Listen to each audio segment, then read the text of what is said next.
Well, we're getting ready to cut this hole in the shed, and I drilled a hole in each corner. See there? Now we marked it outside, I'll show you in a minute, and we're gonna have to cut down 1.5 inches below the mark, so that 2x4 will be cut out. And you just put one in each corner. I'll show you this one too. And we'll walk down my nice hard ramp, which makes it easy on my legs getting in and out of here. And then outside, there's your holes, and you hold a straight edge, which we used a piece of wood. From the outside edge of that hole to that, went down 1.5 inches below that hole, so we can take that 2x4 out, and we know where to stop cutting. And that will be where the door is. I tried cutting from the inside, and it was just eating into a 2x4, and it's always better to have your cutting material close to the saw, so the blade is working close at the material and not 3.5 inches away, even with the long blade. And I'll come back in here. The magic recip saws, they are the greatest thing on earth. I don't need that longer blade, but it's not going to hurt anything. And see, cutting from outside, you're only cutting from here instead of cutting from here out. And if you haven't seen how these work, they just reciprocate out and in.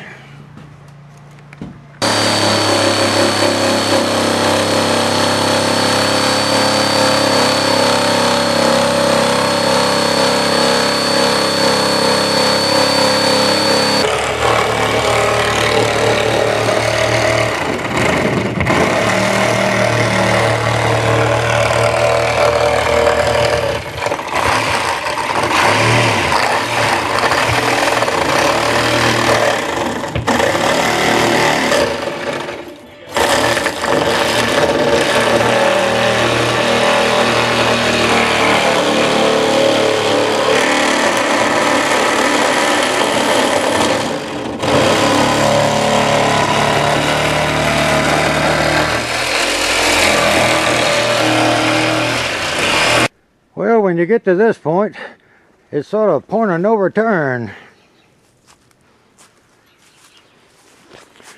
And we'll just have to put a little step down there. It's normal steps are 7 inches and 9 inch deep, the risers, but a normal step is 7 inches tall and 9 inches steep, so your foot, most of your foot will be on it. Here I just need something at 7 feet. I could just sink to cedar post in the ground and put a board across it. I could put a one step there. I can put cinder blocks down. I can put concrete 4-inch blocks down, but we'll figure that out later. And that's a piece. It came out as one. I cut it nice and neat flat. We used a sledgehammer to just persuade it to come out the hole at the bottom. On my earlier video, I cut this not thinking that I would need to have it waterproofed at the bottom. So this is my waterproof apparatus. That's a rubber seal that goes into these 2 grooves and collapses when the door shuts to keep water out. And so I took the piece that I cut off and took a 3/4 inch piece on each side and put it back on there with 3 screws, 1 5/8 inches long. I've got to cut in my insulation, but it still will collapse and make the seal. Little glitch that I didn't think about. When you're putting a whole door jamb in, what you need to do is just cut your little piece of wood like that. I cut the ones at the top a little thicker. You put a screw on each side to cover the corners. And then when you put your jamb in, it will hit that and won't go any further, and the back side will be where you want it to be.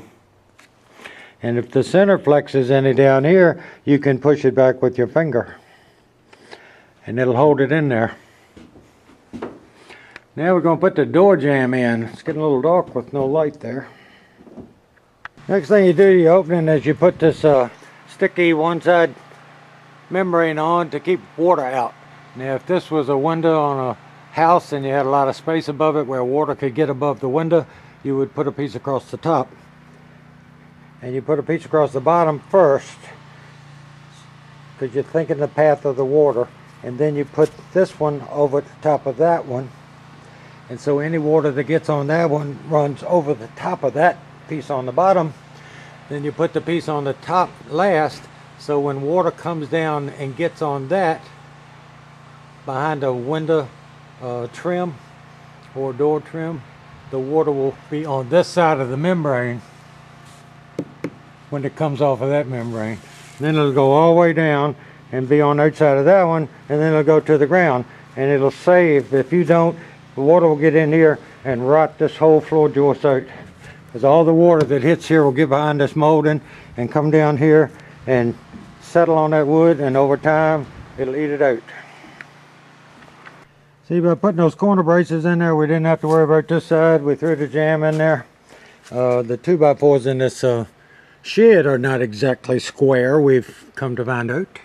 Maybe they're all that way, but we put the shims in it. Let me step around the inside.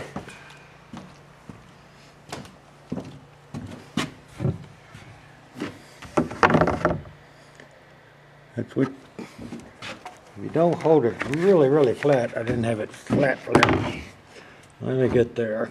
It's hard doing this one-handed. That's what you're after. We'll put that up under there. This is hard to do one-handed, folks, to try to show you what's going on. If you put it there, see that? So if the sides are square, the floor is square, and the top is square, meaning level. And then the other thing you can do is take a framing square. Hard steel, will not flex. Put it in that corner, see how it hugs that line? Put it in this corner. See how it hugs that line? And you can put it in the bottom.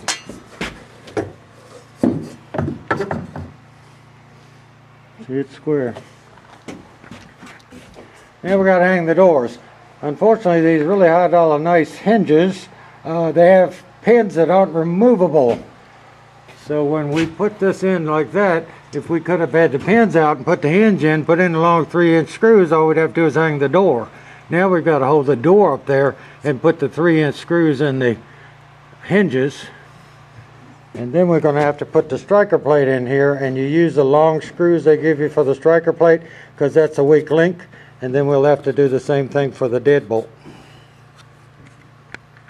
Well, there's the inside of the door primed. It's still got the plastic over the glass, so we can paint the finish coat, a couple coats. Everything's shimmed up. We've got screws, 3-inch screws through all this stuff to make it strong. We haven't cut the shims off, and you'll use a back saw right here and cut the shims off flush, and then we'll put plywood up to here, and then we'll put molding on it, because we got tons of molding. When we restored the house, we took down all the old molding, and it's all still good.